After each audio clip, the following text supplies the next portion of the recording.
Podcast Conversar recebe hoje o economista João Vicente Mana. Então vamos começar. Hoje é dia 29 de junho, o Brasil acabou de ganhar do Japão, né? Estamos todos felizes. Eh, Você começa contando um pouco da tua carreira acadêmica completa aí, toda a tua atividade. Beleza.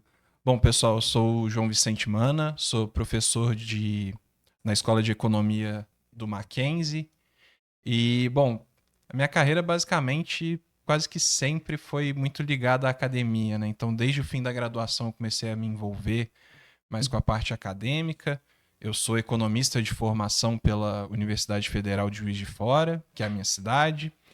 Depois fiz o mestrado também em economia na Universidade Federal do Rio Grande do Sul e o doutorado em economia na Universidade de São Paulo, né? Foi quando eu vim para cá. E, bom, já no doutorado eu comecei a dar algumas aulas, já comecei a dar aulas na Escola de Economia da Fundação Getúlio Vargas, e aí depois de uns anos, né, acabei agora assumindo a cadeira lá no Mackenzie, e sigo aí, né, geralmente, a maior parte da minha trajetória, tanto pesquisando quanto dando aula na parte de história do pensamento econômico e aula também, muitas vezes, na parte de história econômica, mas a minha pesquisa vai muito mais na linha de história do pensamento econômico do que da história econômica, apesar de ter suas proximidades. Entendi. Você se considera um economista monetarista ou heterodoxo? Heterodoxo. Me considero um economista heterodoxo porque eu sempre fui muito próximo da escola pós-keynesiana e também muitos aspectos que eu acho importantes da escola estruturalista, né, que tradicionalmente estão na parte mais heterodoxa. Né? Então, certamente, né, tô mais pro lado heterodoxo do que do mainstream ou do ortodoxo. Né? Entendi.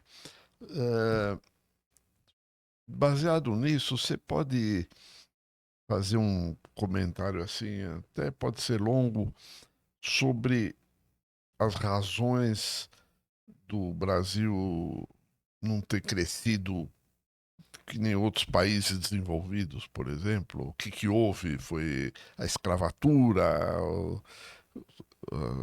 enfim, a ditadura? O que que você tem a dizer, em geral, assim, nesses longos 500 e tantos anos, né?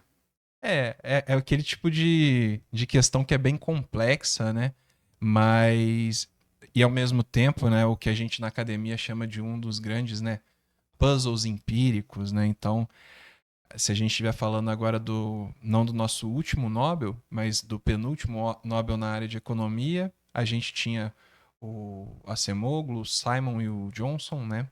Falando sobre essa questão, né, do que a gente em economia denomina efeito persistente, né? Então, quer dizer, o que são coisas que conjunturalmente podem ter impacto no nosso crescimento, e o que são coisas que são estruturais, né? Então, não é uma coisa desse ano, não é uma coisa dos últimos 5 anos, né?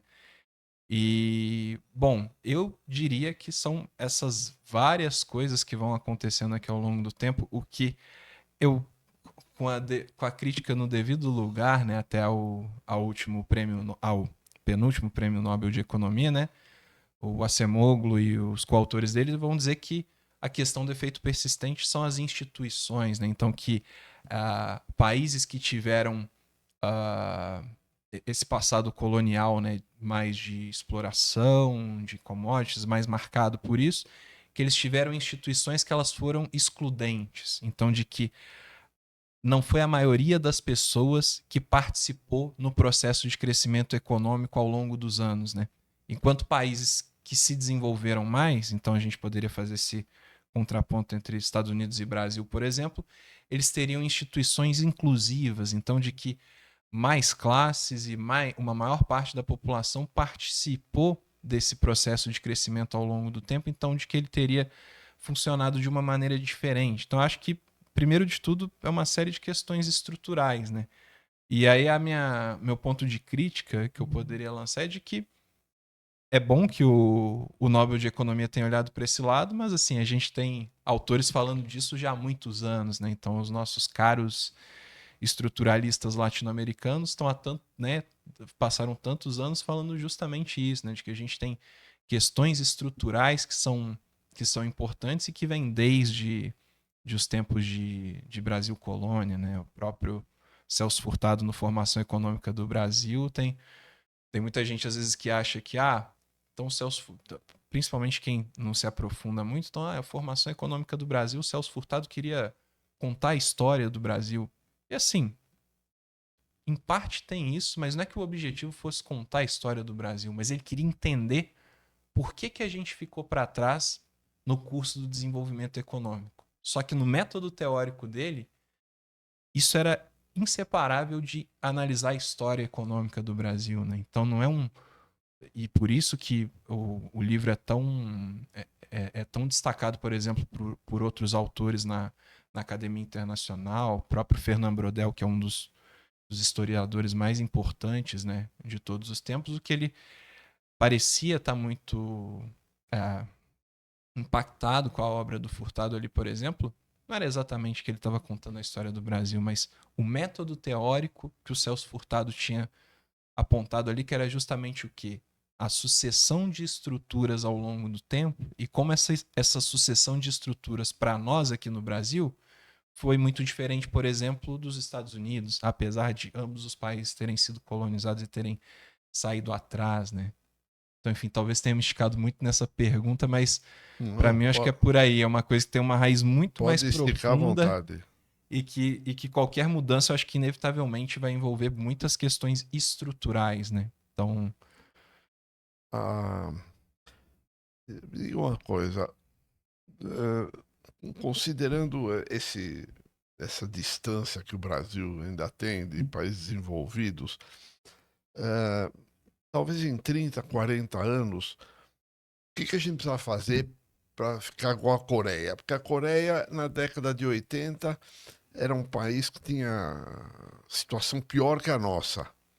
E hoje é um tigre, né? Então, o que seria bom fazer agora para daqui 30 anos ou 40? Eu não vou estar aqui para ver, mas quem sabe você ainda vai estar, né?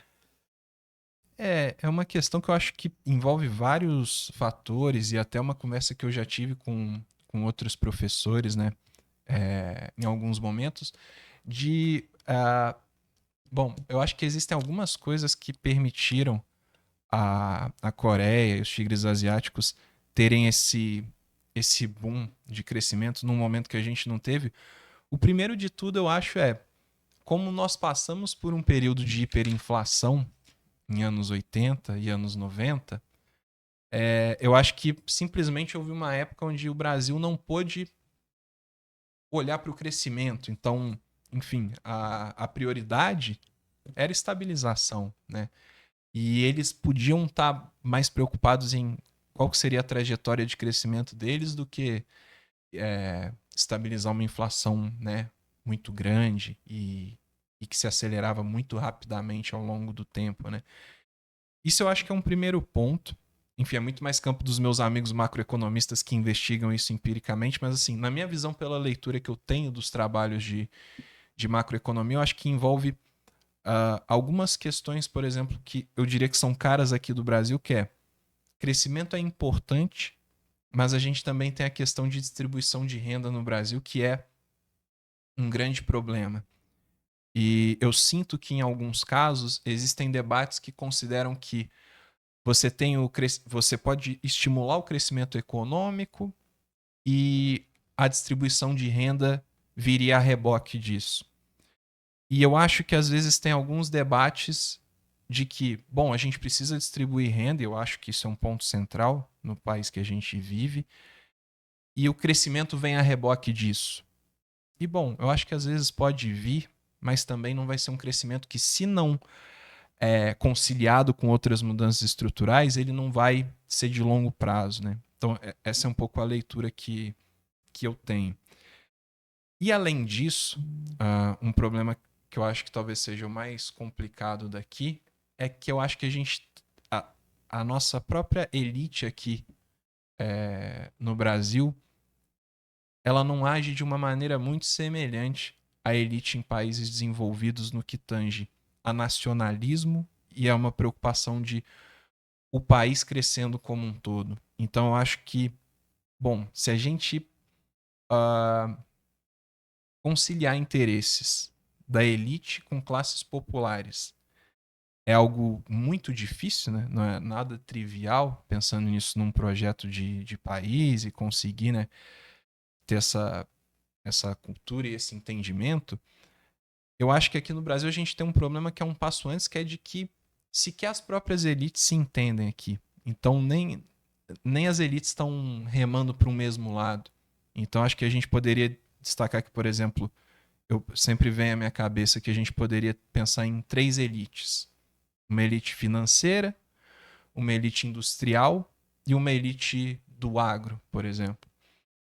E se a gente botar uma pessoa de cada um desses segmentos para sentar numa mesa e falar: bom, tenham aí uma reunião por 2 horas e saiam daí, me contem aqui o que vocês decidiram sobre política fiscal, política monetária e política cambial. E eu acho que essas três pessoas não entrariam em consenso. Então, como é que a gente vai transformar isso num projeto de governo, num ambiente democrático? Então, acho que é, enfim, uma soma de todas essas questões que envolvem desde questões conjunturais a estruturais e culturais, que leva a gente a esse ponto de, bom, como é que isso tudo aqui se formou, né? O, eu falei da Coreia, teus colegas citam duas coisas, assim, pontos fundamentais. Primeiro, a educação. E depois, esses tigres asiáticos foram obrigados a competir no exterior. Para isso, tiveram benefícios ou subsídios ou coisa assim. É, aqui não se conseguiu isso, né? Quer dizer, se conseguiu uma zona franca que é mais uma montadora, e tendo sido prorrogado várias vezes o prazo dela, acho que vai até 2070, e ela não compete no exterior, né? Você acha que isso, vamos dizer, é uma coisa importante, esses dois itens, educação e competir no exterior? Certamente, certamente. Acho que a gente pensar em educação no Brasil é um aspecto fundamental, né? O que o pessoal em economia vai dizer que é o chamado capital humano, né? Então, quer dizer, não adianta você ter máquina, você ter equipamento, você ter a melhor tecnologia possível, se você não tiver uma mão de obra que seja capaz de operar com aquilo dali, né, de maneira eficiente. Então, a educação é fundamental, né? Eu acho que nenhum economista vai negar a importância disso daí. E se negar também, desconfie, porque ele não está indo para um caminho muito correto. É. E essa questão da competitividade, eu acho que sim, é central. E eu acho que, como você mesmo apontou, tem essa questão de que talvez os tigres asiáticos foram pressionados antes por. Não sei se antes, mas eles são pressionados de uma forma diferente porque o mercado interno deles é pequeno, né? Então, se eles querem crescer a taxas elevadas, como eles fizeram, e por um período de tempo considerável, eles não poderiam contar com o consumo do mercado interno para sustentar isso. Né? Então, eles precisavam vender para o exterior. Então, se eles precisavam vender para o exterior, eles precisavam ser competitivos com esses agentes internacionais. Né? O Brasil, eu diria que é o mesmo, se ele estiver pensando em um crescimento de longo prazo ou médio prazo. Porém, o Brasil tem uma possibilidade que aí é diferente desses países, que é de que aqui a gente tem um mercado interno bastante grande, né? Então existe uma possibilidade de crescer, pelo menos em algum período, via mercado interno e depois tentar competir pelo mercado externo, porque é isso, só o nosso mercado interno não vai sustentar a gente para sempre, mas assim, se para os tigres asiáticos não sustentariam eles nem no curto prazo, aqui a gente ainda teria uma dinâmica um pouco diferente, né? Algo até que é o que acontece aqui no Brasil no início dos anos 2000, né? A gente tem um crescimento que ele é muito influenciado pelo mercado interno, né? Então eu Entendi, diria que tem essa diferença. entendi. Ah, houve um debate na década de 50 entre o Eugênio Goudin e o Roberto Simonsen. Quem você acha que ganhou o debate? Hum, não sei, eu nunca fui parar para ir a fundo nesse debate entre os dois. Não sei se eu diria ganhar exatamente o debate, mas eu diria que talvez o Simmons acabe tendo uma importância um pouco mais relevante nos anos posteriores, né? Pelas passagens que ele tem no governo, né? Então, se a gente for pensar nas décadas seguintes, lá no governo militar, o Roberto Simonsen vai ter uma atuação importante, né?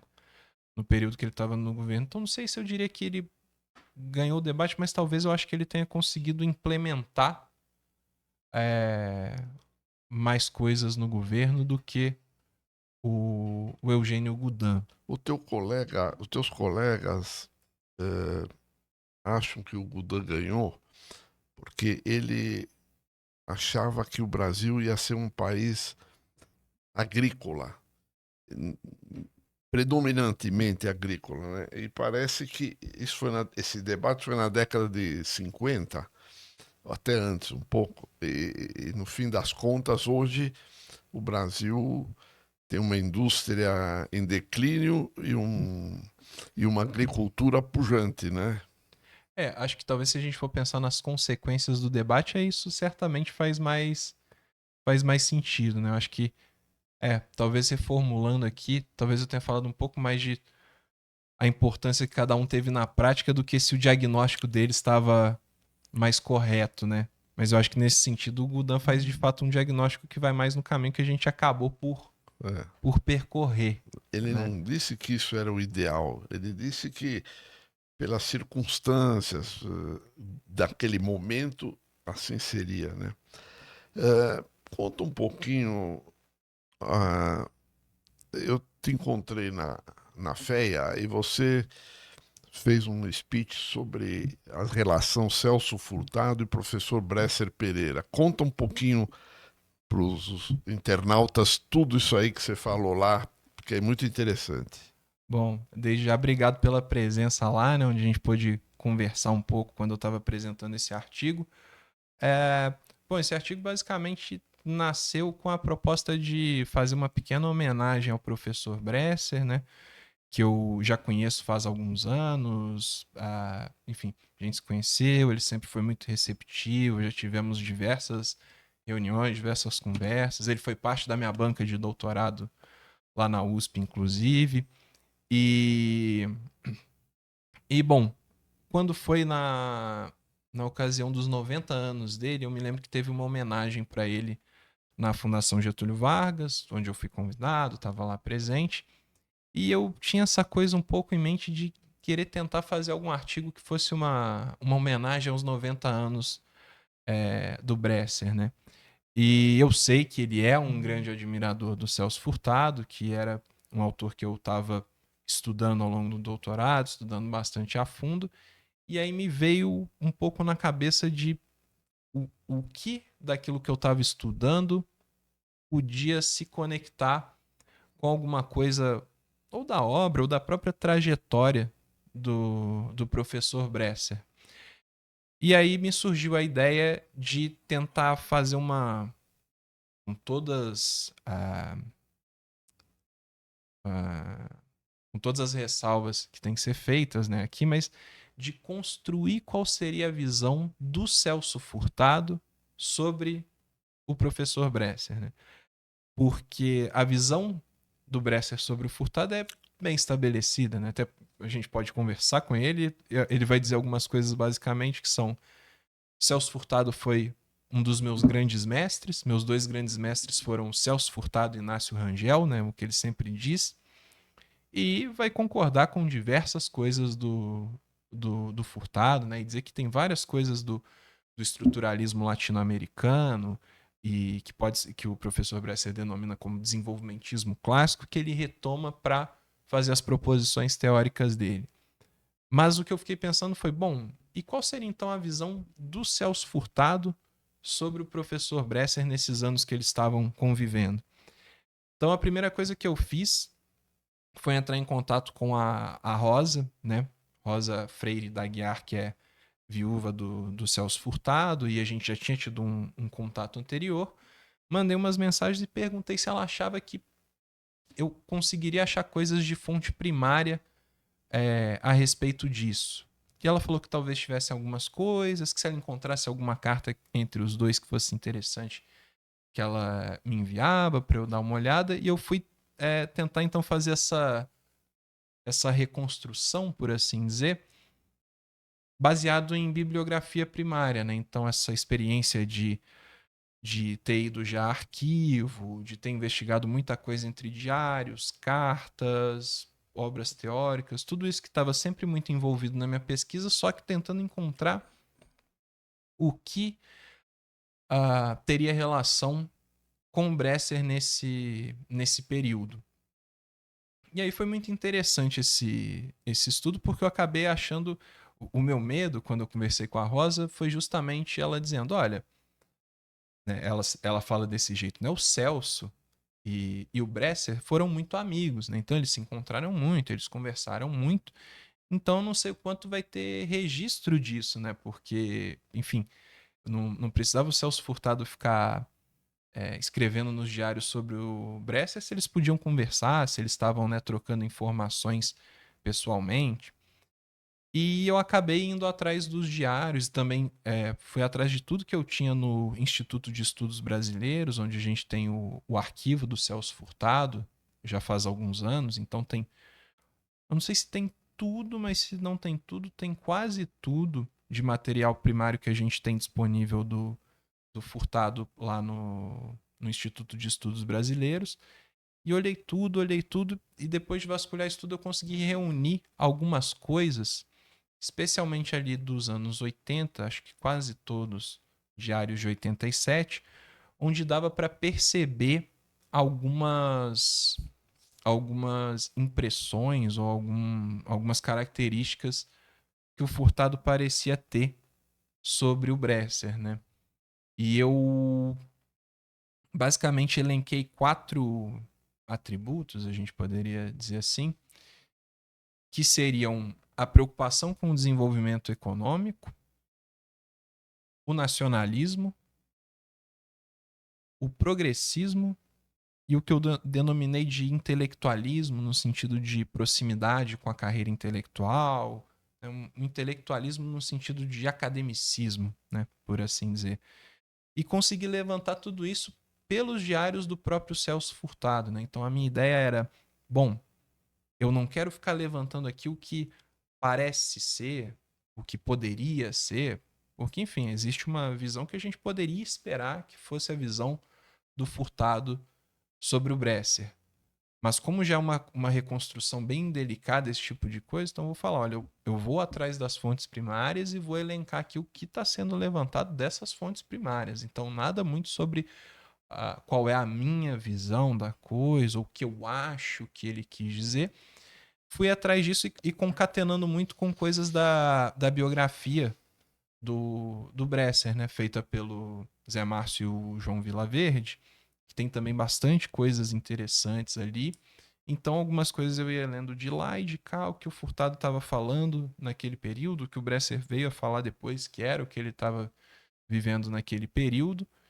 E de maneira sintética, o que eu consegui apontar lá nesse artigo foi de que o Furtado tinha clareza de que o Bresser tinha uma preocupação muito grande com o desenvolvimento econômico e uma posição claramente nacionalista, isso quando ele estava atuando como ministro da Fazenda no governo Sarney, e o Furtado nessa época no Ministério da Cultura, e vai levantando alguns pontos disso, de qual é o tipo de medidas que o Bresser queria levantar lá no Ministério da Fazenda, qual era o tipo de negociação da dívida externa que ele estava tentando fazer naquele período, de que o Bresser parecia ter uma preocupação de negociação da dívida externa sem comprometer gravemente o crescimento econômico, então de que ele tinha essa visão em relação ao crescimento econômico, de que o Bresser tinha uma posição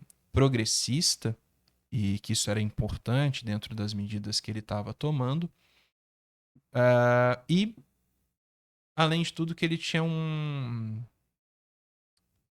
uma preocupação também em manter a sua imagem, né, progressista e de intelectual da academia, do que eventualmente ser tutelado no governo por outras pessoas e não botar em prática aquilo que ele tinha em mente, né? Então foi isso que eu fui achando com base nos diários, então principalmente essa preocupação nacionalista e voltada ao desenvolvimento econômico, um progressismo que fica muito mais aparente quando enfim, o Furtado diz que o Bresser, aliás, o Furtado relata uma conversa dele com o Sarney, onde o Sarney diz que ele tinha interesse em continuar com o Bresser no Ministério da Fazenda, lá em 87, mas que o Bresser tinha fechado questão em torno do patrimônio. E o que queria dizer isso, né? E é esse tipo de coisa que eu vou explicando, né, e contextualizando no artigo. Era basicamente a reforma fiscal que o Bresser queria fazer, que taxaria mais renda e patrimônio de quem tinha mais renda e patrimônio no país. Então, o que o Sarney está falando com o Furtado é basicamente, olha, como o Bresser fechou questão nisso, vai ser muito difícil continuar adotando as medidas que ele está levantando aqui no Ministério da Fazenda. E aí o Furtado dá um relato que eu acho um dos mais interessantes, que é dizer algo como: se o Bresser estivesse disposto a ser tutelado por interesses da direita dentro do Ministério da Fazenda, não haveria problema em ele ficar lá. O problema era que ele... E aí o Furtado destaca isso nos diários dele, que agora eu não me lembro as palavras exatas, mas algo como: entre ser tutelado por interesses que iam contra os princípios dele, ou manter a sua imagem de intelectual progressista, o Bresser escolheria manter a imagem de intelectual progressista.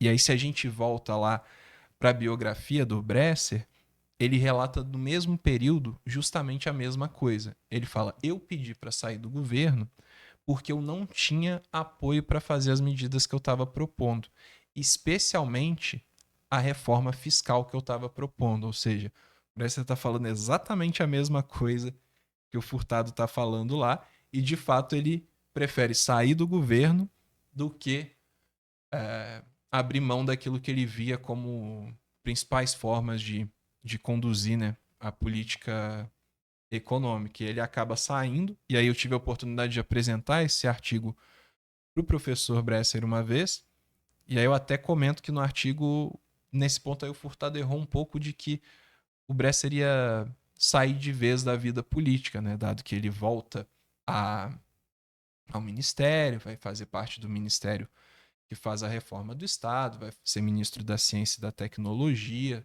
ambos no governo FHC, além da própria participação dele na fundação do PSDB e tudo. Mas quando eu estava apresentando isso, eu lembro que o professor Bresser estava sentado assim, ouvindo, ele falou: não, o Furtado estava certo mesmo. Eu saí naquele momento muito desiludido com a política. Eu não queria me envolver mais mesmo. Só que aí passou o tempo, o Fernando Henrique me convidou para fazer parte do governo, para o movimento que ia começar o PSDB, mas ele falou que, de fato, naquele momento que o Furtado estava escrevendo, ele estava bem desiludido, né, com isso. Precisa lembrar, né, que o professor Bresser entrou no governo num momento difícil, né, porque foi o fracasso do Cruzado 1, do Cruzado 2, decretada a moratória, tentou fazer um plano de estabilização também, né, chamado Plano Bresser. Foi um momento onde era mais apagar incêndio do que alguma coisa estrutural, né, que pudesse, assim parece, não sei se você concorda, mas Sim, concordo plenamente. E eu falo isso, inclusive, nas minhas aulas, né, com os meus alunos, porque às vezes a gente, olhando a história de uma maneira anacrônica, às vezes qual é a sensação que os alunos que estão vendo aquilo pela primeira vez têm? Ah, o pessoal que fez o plano real, eles estavam certos, eles foram bons economistas e economistas bem-sucedidos, e os outros estavam lá, né, fazendo coisa errada. E aí eu tento explicar e contextualizar isso bastante para eles, que bom, a gente olhando agora, depois de anos que o plano real já foi implementado e deu certo, isso é uma coisa. não era assim que a coisa estava dada naquele momento. Naquele momento, a gente estava descobrindo a nossa jabuticaba aqui, que era inflação inercial. É. A gente estava descobrindo que a nossa inflação era inercial e aí tentando pensar como combater a inflação inercial, né? E se ela seria só inercial, se ela era inercial e de demanda, o que estava acontecendo.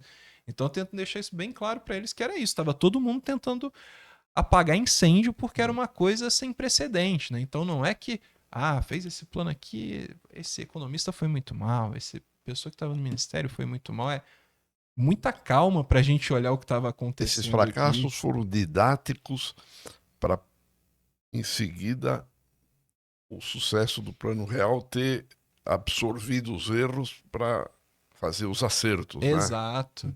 Que de outra forma não. Você falou em inercial,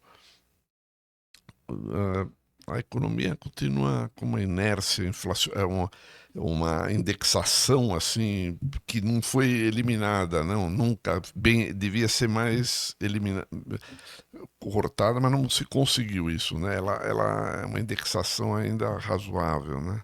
A gente continua com a economia bastante indexada. Eu acho que o principal ponto é que hoje em dia a nossa indexação não gera esse impacto todo que gerava antes, né? Quase aquela coisa de profecia autorrealizável do período dos anos 80 e 90, né? Eu acho que hoje a gente continua nesse momento com uma inflação, uma economia que tem seu fator de indexação, mas eu acho que hoje em dia o problema, a minha visão particularmente, é de que a gente não teria exatamente o problema da inércia inflacionária como antes, mas talvez o principal problema é que, por vezes, a gente tem pressões inflacionárias que vêm de outras fontes, mas que o remédio é sempre tratar como se ela fosse uma inflação de demanda, né? Ou seja, é subir taxa de juros para controlar a inflação, que tudo bem, é um instrumento que majoritariamente o Banco Central tem, mas, bom, se essa inflação não é de demanda, a gente não está respondendo, a gente está aquela história de estar tratando sintoma do que está tratando doença, né? O, você acha que você falou de taxa de juros, você acha que seus colegas alegam que, ao mesmo tempo que a autoridade monetária aumenta a taxa de juros para esfriar a economia, há vasos comunicantes soltando dinheiro para vários benefícios tributários, etc., que neutralizam não fazem a taxa de juros obter o resultado que deveria, né? Né? Provavelmente aquele debate de dominância fiscal, né? Que o É, pessoal levanta muito, ou seja, a taxa de juro acaba não servindo para de fato conter a inflação, né? Porque você aumenta a taxa de juro, isso aumenta a carga da dívida pública, isso muda a expectativa dos agentes, então ao invés você começa a ter uma pressão inflacionária pelo lado fiscal, e aí quer dizer, você subiu a taxa de juros para controlar a inflação, só que você está aumentando a inflação, por assim dizer, ou a pressão inflacionária ainda que seja, né? E bom, é um grande problema. Eu não acho que não diria que o Brasil vive necessariamente um quadro de dominância fiscal, mas a gente tem esse problema de, bom, sobe taxa de juros, e essa taxa de juros sempre está nesse patamar muito elevado, né? Então, bom, como alguém com uma influência keynesiana muito forte, né? É inegável você pensar que taxa de juros alta não vai ser um problema para crescimento econômico, né? você acha que teus colegas falam que quando se tentou baixar a taxa de juros na marra no período Tombini, também deu errado, não deu certo, né? Você acha que deu certo? Eu acho que não deu certo e a questão é. E aí fica um grande. Tem várias razões para não ter dado certo, é isso? É que se a gente fala desse período de governo Dilma, é uma coisa meio complexa, né? A chamada nova matriz econômica, que foi, bom, uma. tipo de política econômica bem sem precedente, então fica aquela coisa de um vai falar, o economista que é mais liberal vai dizer que foi intervencionista demais e foi desenvolvimentista, e um economista que é mais pró-intervenção ou até desenvolvimentista, ele vai falar que na verdade não foi bem por aí, talvez tenha sido intervencionismo, tá, mas foi liberal demais e fica aquela coisa, eu costumo falar em sala que é o patinho feio assim da economia, ninguém quer assumir a nova matriz econômica como sendo botar em prática a sua cartilha. E eu acho que foi um período complicado porque, de fato, a gente teve essa baixa na taxa de juros, né? A gente teve alguns interesses dos que seriam, né, investidores na indústria e no capital produtivo sendo atendidos, mas esse investimento não respondeu, né? E aí são diversas as interpretações para isso, e eu não sei dizer se o fato para não ter respondido seria porque baixou a taxa de juros na marra, ou seria porque, a despeito da taxa de juros mais baixa, né, o que faltou, né? Essa é uma grande questão, e aí vai para diversas interpretações, né? Eu acho que não dá nem para expor todas essas interpretações aqui, mas tem desde as que vão de um campo mais liberal ao campo marxista, de o que é que estava acontecendo em termos de coalizão ou não coalizão de classe, em termos de resposta ou de não ter resposta, em termos de expectativas do mercado em relação ao que estava acontecendo. Então é um período assim bem complicado que acho que a única resposta que eu posso dar é que as interpretações são diversas, né? O que a gente pode confirmar é que, bom, houveram estímulos que seriam na direção de incentivar investimento produtivo. Quer dizer, uma taxa de juros mais baixa, de fato, caminharia nesse sentido. Uh, um câmbio também que não estava valorizado também caminharia nesse sentido. E até depois, mais adiante, as próprias desonerações fiscais e incentivos e linhas de crédito de BNDES e afins também caminhariam nesse sentido. O investimento privado não veio. Agora, a razão dele não ter vindo, a certeza de que não veio é isso, é empírico. A gente vê os dados, a gente vê que a economia arrefece naquele momento e fica estagnada por um longo período de tempo. Agora, o porquê disso segue uma lacuna bem em aberto. Você falou do professor Bresser Pereira. Você tem alguma opinião para dar sobre teoria que hoje ele advoga quase que sozinho do novo desenvolvimentismo? Quer falar um pouquinho sobre isso? Sim, sim. Eu acho muito interessante, e até um artigo que eu gostaria de escrever mais para frente. Eu acho muito interessante e foi um dos pontos que me motivou a escrever o artigo entre Furtado e Bresser, que primeiro eu acho muito interessante essa coisa de ser provavelmente um dos últimos grandes pensadores que a gente tem aqui no Brasil. Claro que a academia ela vai evoluindo de formas diferentes. Ao longo dos anos, as contribuições dentro da academia, na economia, elas são cada vez mais incrementais, então cada vez menos você tem autores que, bom, vou desenvolver essa aqui é a minha grande teoria, eu vou lançar um livro sobre o que é a minha teoria, de ponto A, ponto B, e costumam ser coisas, vamos colocar como passos um pouco menores nessa contribuição para a academia. Então, acho muito interessante essa coisa que vem de fato, se a gente for olhar em termos de história do debate econômico de gerações anteriores, de, bom, ter uma preocupação em formular uma teoria que se encaixa para o contexto econômico que você está analisando, ou seja, entender que a teoria econômica, tal como ela é feita nos países centrais, nos países desenvolvidos, ela não fita, como a gente costuma dizer, em só tentar replicar ela aqui na América Latina ou no Brasil. Então isso eu acho muito interessante. E um ponto que eu acho interessante também da teoria novo desenvolvimentista, e que o próprio professor Bresser costuma dizer, é ele dizer que, para mim, um aspecto, enfim, Vão ter pessoas que vão concordar, discordar, pessoas que vão dizer que as políticas preconizadas pelo novo desenvolvimentismo estão certas ou não estão certas, ou são interessantes, mas não são suficientes. Aí, enfim, existem várias visões, mas eu, como um pesquisador do campo de história do pensamento econômico, o que eu acho mais interessante é o aspecto metodológico do novo desenvolvimentismo, que é pegar uma teoria macroeconômica desenvolvida nos países desenvolvidos, que é a macroeconomia pós-keynesiana, e juntar essa teoria com o estruturalismo latino-americano.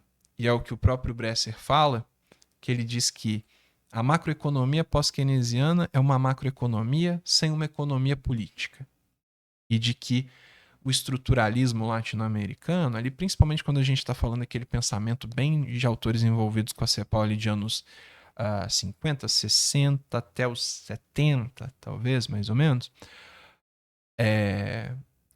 e dizer que o estruturalismo latino-americano, por outro lado, tinha uma economia política, mas não tinha uma macroeconomia. Então, o que eu quis fazer no novo desenvolvimentismo foi conciliar essas duas coisas, vendo que para explicar Brasil e para explicar América Latina, para explicar países subdesenvolvidos, eu preciso dessas duas coisas. Então, eu acho que o que eu destaco acho que essa criatividade, essa inovação teórica, eu acho mais interessante. E aí, das políticas preconizadas em si, eu acho que tem coisas bastante interessantes, lança luz em coisas que são importantes para a nossa economia,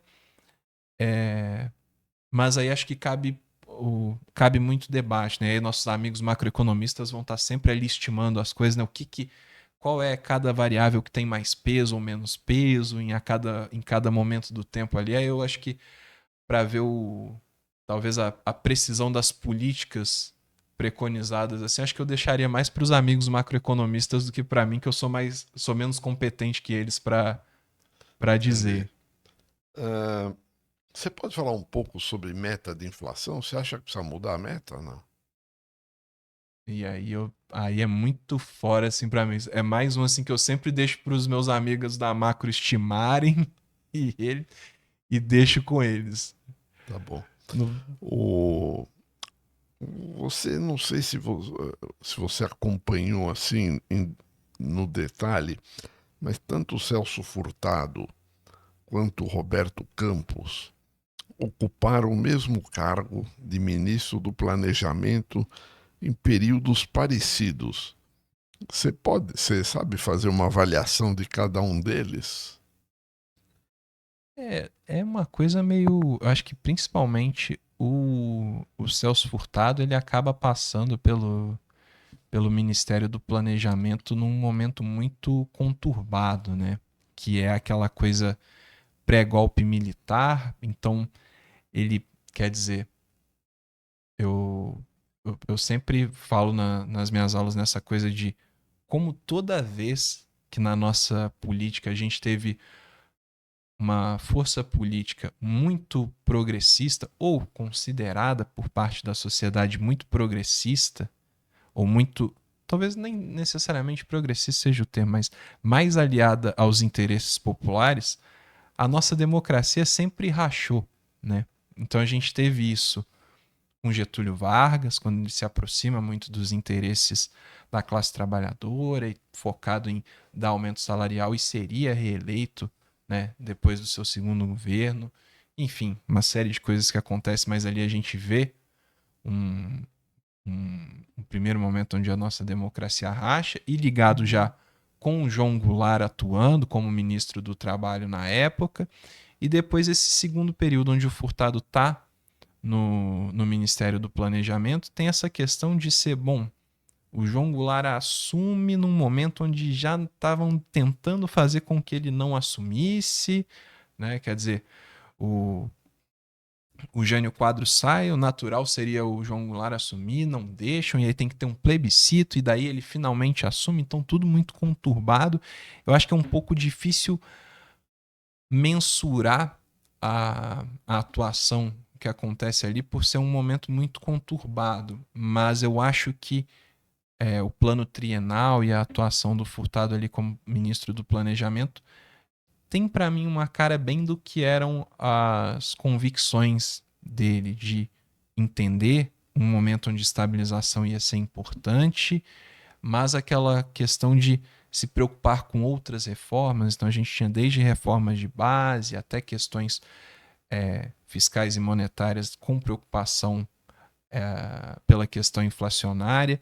E eu acho que isso reflete bastante das convicções do Furtado, apesar de ter sido tudo muito corrido. Daí vem o golpe de 64 e, bom, o que seria ali mesmo não dá pra gente saber, apesar também do Furtado depois acabar saindo para a Sudene, né? E também tem esse outro ponto.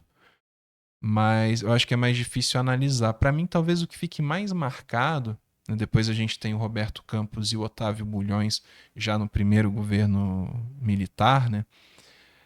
Eu acho que a coisa funciona um pouco mais porque, de fato, eles conseguem botar em prática aquilo que estava sendo proposto, fosse lá o que fosse. Quer dizer, bom, não eram pessoas que estavam no governo com um governo que estava para ser deposto ou sofrendo pressão para ser deposto ou qualquer coisa nesse sentido. Então acho que isso acaba dando um panorama que já é bastante diferente. E eu acho que talvez o principal que marca para mim a diferença entre esse Ministério do Planejamento quando o Furtado ainda estava lá e o Ministério do Planejamento com o Roberto Campos, eu costumo dizer que, e aí baseado em livros como do próprio Ricardo Bielcholsky, né, analisando sobre a era do desenvolvimentismo no Brasil, eu diria que entre o início do primeiro governo Vargas, então ali anos 30, até mais ou menos os anos 80, pode-se dizer assim, alguns vão falar 85, alguns vão falar inícios dos 80, a gente tem uma era do desenvolvimentismo aqui no Brasil, que ele vai e volta, mas eu acho que nesse momento ali de Bulhões e Roberto Campos era um pequeno momento onde o nosso debate vai um pouco mais para a estabilização, né? Como não podia deixar de ser, então a preocupação deles em formular o PAEG, em, né, criar basicamente ali o Banco Central, né, o que a gente viria a ter depois como Banco Central aqui. Então, eu acho que talvez eles tenham, não vou dizer mais bem-sucedidos, mas acho que eles conseguiram colocar mais em prática aquilo que era o pensamento deles à frente de Ministério da Fazenda e do Planejamento, enquanto o Furtado não teve muito essa possibilidade, né, entre sair para o exílio e coordenar a Sudene, sair do Ministério do Planejamento para a Sudene, tudo isso junto, acho que não deu para a gente ver muito o que seria o Furtado no planejamento, né? Você acha que quando houve a redemocratização em 85, o Celso Furtado merecia ter um protagonismo maior? Porque ele ficou num ministério pequeno de cultura que não tem muita verba. E você acha que ele mereceria mais? Eu gostaria, é algo que, pensando aqui, fazendo um contrafactual, eu gostaria de ter tido o Furtado no Ministério da Fazenda quando ele volta no período da redemocratização, né? Eu acho que, enfim, são várias coisas para a gente pensar quando a gente está falando de ditadura, né? São vários os pontos negativos, mas um deles que fica muito na minha cabeça é de que, bom, talvez em um dos momentos mais maduros e mais criativos em termos de entendimento do Celso Furtado sobre teoria econômica e desenvolvimento econômico, a gente tinha o Furtado como uma figura fundamentalmente acadêmica e que não podia participar em nada de atividades práticas. Então, uma coisa que eu tenho vontade, assim, de que, bom, o que poderia ter sido se o Furtado fosse um nome para estar no Ministério da Fazenda ou um nome para estar no Ministério do Planejamento, né? Porque acontece de fato isso. Infelizmente, ele volta como o o Alexandre Sais, que foi meu orientador no doutorado, e o Alexandre Barbosa colocam num livro que eles lançaram recentemente sobre o Furtado, eles destacam que o Furtado volta num momento onde ele, se eu não me engano, a frase deles é uma figura que estava no centro da política, mas escanteado da economia, né?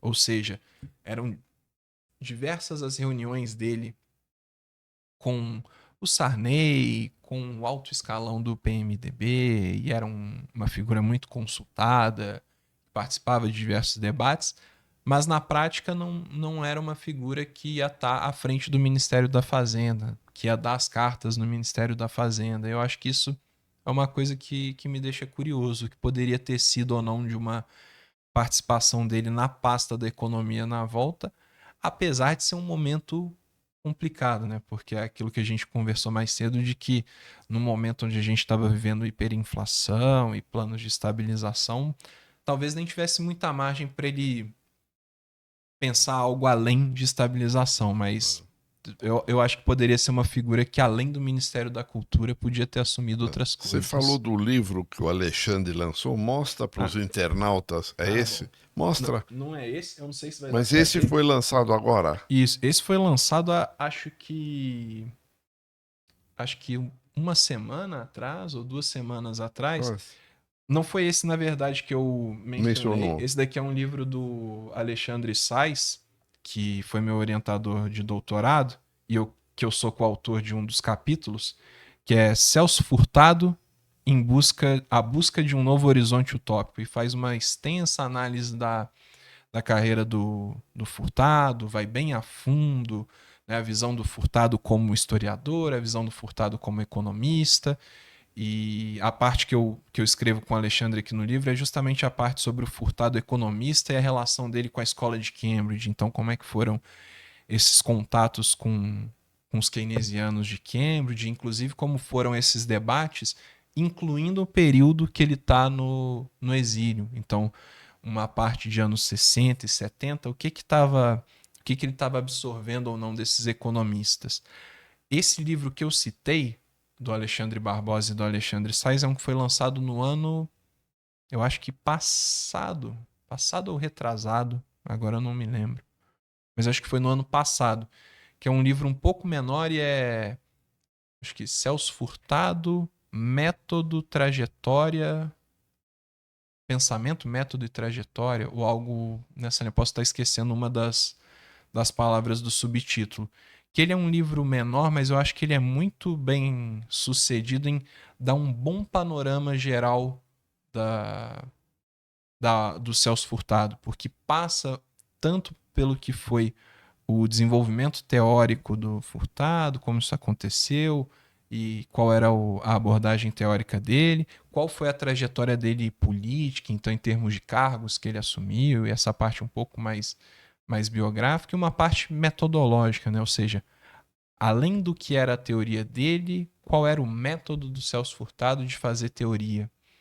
Então, um livro que o Alexandre lançou antes desse daqui, que eu acho que é mais interessante. Ele é um livro um pouco mais geral sobre o Furtado, e esse já é um livro um pouco mais Sim. específico. As questões que ele pega vai bem a fundo naquilo que está.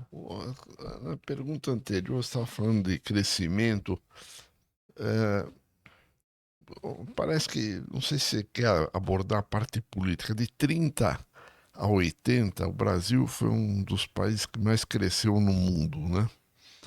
Você acha que, por exemplo, foi o choque do petróleo que abortou esse crescimento em seguida? Porque depois de 80, o crescimento vem sendo lento, com pouca. Houve algum dinamismo no Lula 1, mas no geral é um crescimento fraco, né?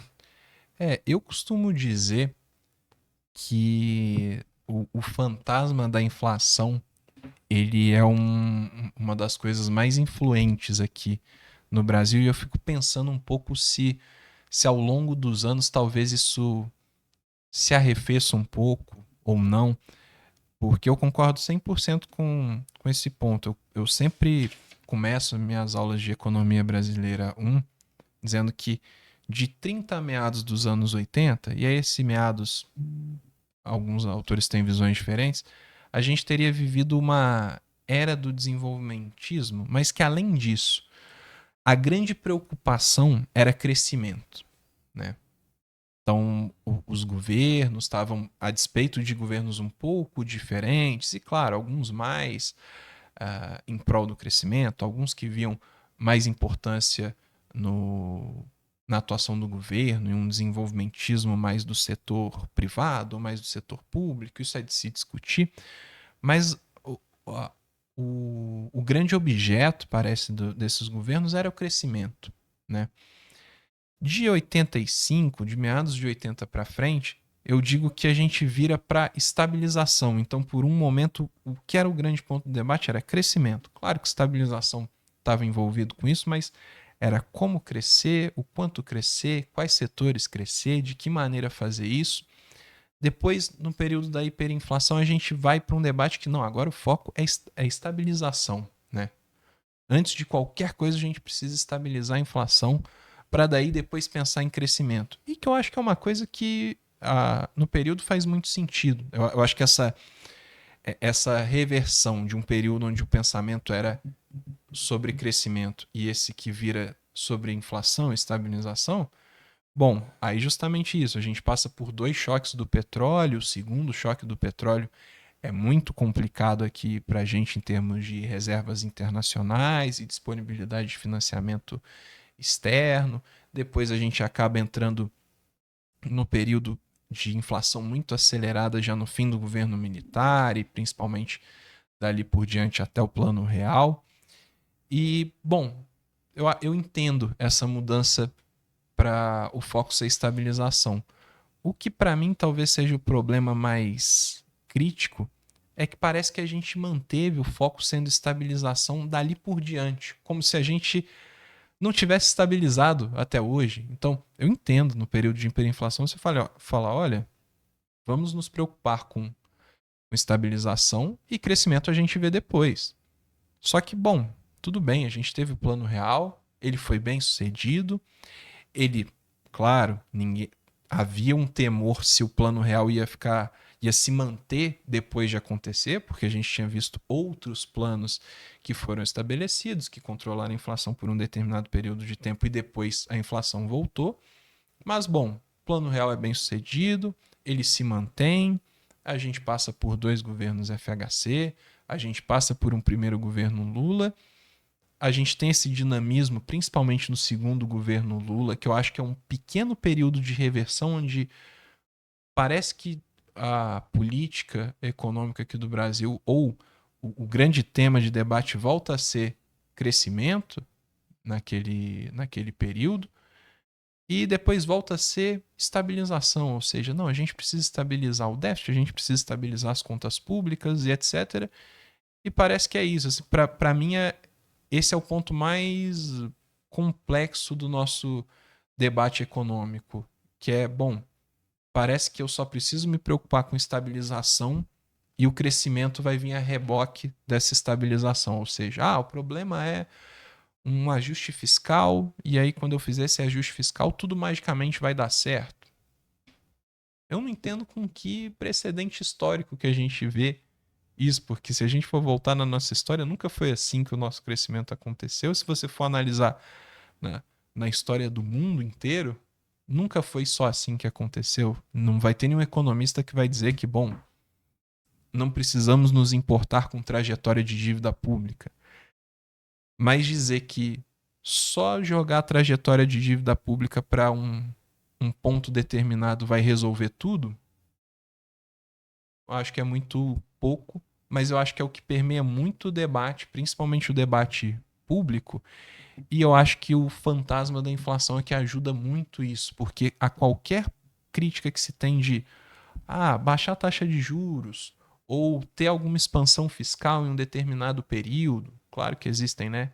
Existem quedas e quedas da taxa de juros, existem diferentes políticas fiscais expansionistas, mas a primeira coisa que vem no debate é: olha, se baixar a taxa de juros, vai vir inflação. Ou então, se o governo gastar nisso ou naquilo outro, vai pressionar as contas públicas e no fim vai ter inflação, porque o governo vai gastando demais.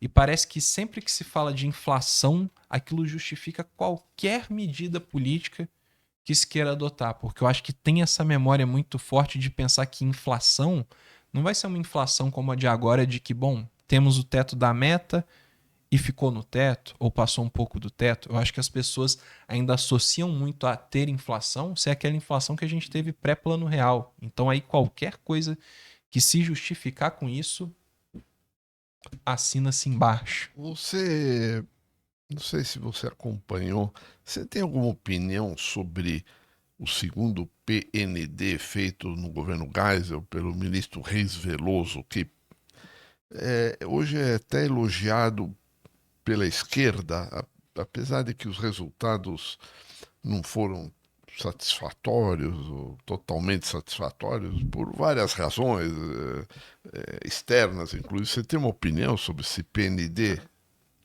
Acho, segundo o PND, eu diria que dá pra gente dizer que foi um case de sucesso, né? No sentido de que, bom, a ideia do segundo Plano Nacional de Desenvolvimento era promover a indústria de base, que de fato era uma lacuna que a gente tinha.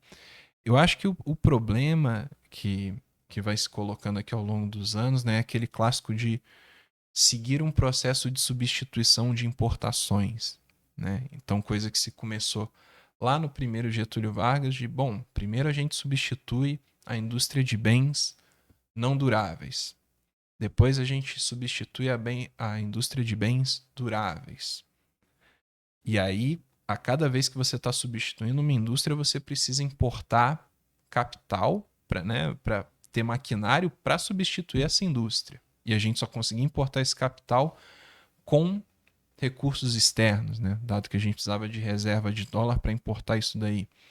E eu acho que o segundo PND ele vai numa linha que faz que tem uma boa racionalidade econômica nisso, como a gente costuma dizer, de que num contexto onde a gente tinha restrição de divisa externa, você tinha que pensar uma maneira de ficar menos dependente de importações gastando muita reserva.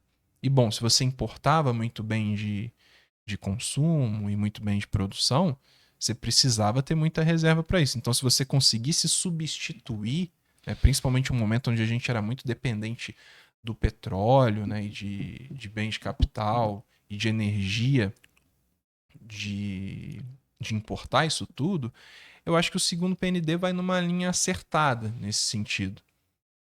Porque de fato era uma grande questão para a gente. O problema é que, ainda assim, a gente continuou dependendo desses financiamentos externos e a cada degrau que se subia nesse processo de substituição de importações, mais complicada a coisa ficava. Né? Então é muito mais fácil você substituir uma fábrica de sapato lá para produzir alguma coisa internamente do que substituir a fábrica que faz as máquinas de uma fábrica de uma montadora, por exemplo, né? Então acho que talvez seja, eu diria que a complexidade do próprio objetivo era maior do que propriamente não ter sido bem sucedido. Geralmente a gente trata o segundo PND como sendo um plano que consegue chegar nos seus objetivos. Em qual taxa isso foi realizado, entre a meta e o que se chegou, dá para se debater um pouco, mas se o objetivo era substituir essa indústria de base ou fortalecer, isso acaba acontecendo, né? Você tem uma opinião sobre o petróleo? Tem um folclore aí que se conta da maldição do petróleo. Por exemplo, a Venezuela não aproveitou isso. E a Noruega tem um fundo soberano que tem 3 trilhões de dólares e ela optou por deixar isso para não a atual geração consumir, também as próximas. Então só pode sacar 3% por ano desse fundo. Você sabe se como o Brasil se coloca nisso? Não. Não sei muito como é esse debate. Eu sei que existe esse debate, né, do que fazer, e surgiu muito na época do pré-sal, como ia se dividir isso ou não. Mas o que eu veria fundamentalmente é algo muito importante e é algo a se pensar estrategicamente. Agora, como elaborar essa parte de se pensar estrategicamente, eu não sou muito a par dos debates. Mas uma coisa que eu acho que a gente tem que ter clareza, e a própria geopolítica mundial mostra isso pra gente, né? Claro que as questões ambientais são importantes, as fontes de matéria-prima, energia com base em matéria-prima renovável são importantes. É claro que é um debate que não dá para se deixar de lado, mas uma coisa que a gente tem que ter clareza é que, bom, petróleo é importante e ainda vai ser importante por muitos anos, né? Então, precisa se pensar isso como um recurso estratégico e, bom, de que maneira isso possa ser aliado a desenvolvimento nacional, né? E aí é uma grande questão que eu não sei muito os detalhes desse debate hoje em Entendi. dia. Você falou sobre economia política. Você acha que hoje os nós que tem no Brasil vão ter que ser desenrolados pela política, não? Porque eh, são medidas que às vezes dependem de legislação e regulamentação, e etc, né? E como você vê o ambiente político hoje? Estamos na véspera de eleição, né? Basicamente eu vejo como um ambiente bem complexo e eu acho que é uma das principais questões que acaba atrapalhando o Brasil em termos de pensar um projeto nacional, né? E eu acho que essa é a grande questão e o que me frustra bastante do nosso momento político atual. Porque uma das coisas em política econômica que eu acho que é bastante frustrante é a gente ver que a nossa política econômica ela parece muito conjuntural. Então bom, tive determinado movimento, por exemplo, o dólar subiu por algum motivo externo. E isso, evidentemente, impacta aqui na inflação para tudo. Então, vou ter que subir a taxa de juro. Ou a demanda que está muito aquecida, vou ter que subir a taxa de juro. Ou a demanda está desaquecida, eu vou é, deixar a taxa de juros cair um pouco. Claro que isso são coisas importantes, né, do panorama macroeconômico. Mas isso não é um projeto de desenvolvimento, né? Isso não diz nada para a gente sobre o que a gente pode ou quer atingir no longo prazo. Isso faz parte de algo muito mais complexo que é bom. No fim, a questão acaba por ser, e uma coisa que eu já debati algumas vezes com o professor Bresser e com outros professores em alguns grupos de discussão que a gente tem, que é bom, qual é o interesse nacional do Brasil? Né? O que o Brasil quer perseguir como interesse nacional? E o ponto eu acho que a gente não sabe responder essa pergunta. Alguma parte da sociedade vai dizer que é uma coisa, alguma parte vai dizer que é outra, alguma parte grande não vai nem saber o que, o que responder. Tem até pedaço da nossa sociedade que vai falar que o nosso interesse nacional é entregar o país para os Estados Unidos. Né? É. Então, eu acho que a gente vive um momento muito complexo de, bom, como é que a gente consegue pensar um projeto que não é sobre ser o meu governo colher os frutos daquilo, ou o próximo, ou talvez o que vem depois, né? Então, o que vai ser um projeto que é capaz de conciliar a maioria da nossa classe política e das nossas classes sociais no geral, de falar, não, esse é um projeto que a gente quer atingir, é isso que a gente quer perseguir nos próximos 4, 8, 12, 20 anos, e a gente volta lá no caso dos tigres asiáticos, que, bom, não foi uma coisa de 4 anos, não é uma coisa curto prazista. E eu acho que no ambiente que a gente está, onde está cada vez mais difícil se conversar, onde cada vez. E onde o próprio meu colega lá de FGV, o Fernando Limonge, né, grande cientista político, eu me lembro dele falando num podcast que agora que a turma da quinta série invadiu lá Brasília, que é um momento complicadíssimo, porque a gente não tem sequer, em boa parte, políticos que têm racionalidade política. Porque tudo bem, a gente pode ter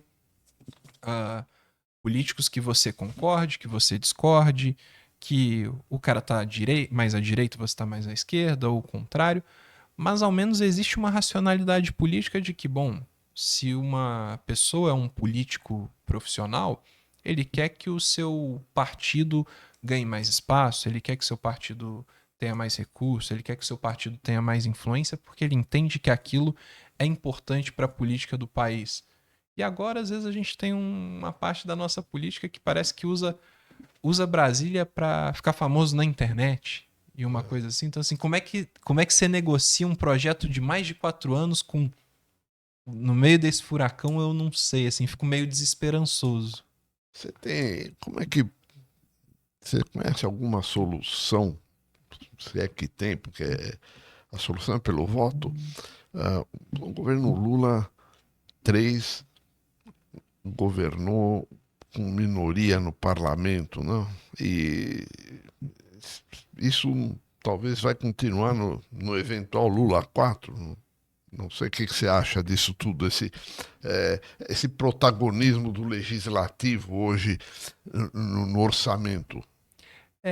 E aí eu volto com uma frase do Limonge também, que eu acho muito boa. E aí no final tudo que a gente conversou aqui se conecta, que é a questão de pensar no longo prazo, de educação e uma série de coisas, que é, bom, hoje em dia a gente tem isso, né? Muito essa coisa do parlamento e do legislativo tá, às vezes, puxando as coisas para um lado contrário do que é o executivo. E aí eu me lembro de uma coisa que o Limonge costuma dizer, que é, eu não concordo com essa frase de presidencialismo de coalizão. Porque ele fala, todo presidencialismo é de coalizão. Você precisa ter coalizão para você conseguir governar em harmonia o legislativo e o executivo. Então isso não é presidencialismo de coalizão não é uma novidade. É algo que é inerente de um sistema presidencialista. E eu acho que hoje a gente tem esse grande problema, que pode ser um grande problema para o governo Lula 4, e eu acho que volta num tema que a gente comentou anteriormente, que é a importância da educação aqui no país, né? E a importância dessa conscientização, né?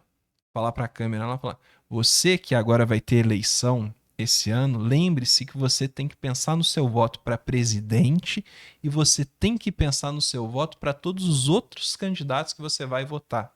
Porque se você botar um presidente que você concorda com a visão dele e candidatos de Senado, governo, deputado federal que puxam para outro lado, no fim das contas não vai dar jogo. Então acho que tem essa questão, é que ela é muito ela fica muito mal apresentada, eu acho, para boa parte da nossa população, de às vezes o cara votar num candidato para presidente, votar em outro para governador, para senador, para deputado federal, que tá puxando para o lado contrário, que tá defendendo tudo que não é interesse dele. Então, assim, se é isso que vai acontecer no próximo governo, fica essa coisa de cada instância dos 3 poderes puxando desses 2 poderes puxando para um lado, né? É verdade. João, nosso tempo chegou ao final. Eu agradeço a tua atenção, foi muito bom. O professor José Márcio Rego não estava aqui, mas provavelmente ele vai solicitar que você compareça novamente aqui, porque ele tem mais talento do que eu para perguntar. Então, Não, muito obrigado e até a próxima, tá bom? Imagina, obrigado, agradeço aí o convite aí, a conversa foi ótima, ficou à disposição para próximos convites, mas o papo aqui foi ótimo, muito bem comandado aqui. Tá, obrigado.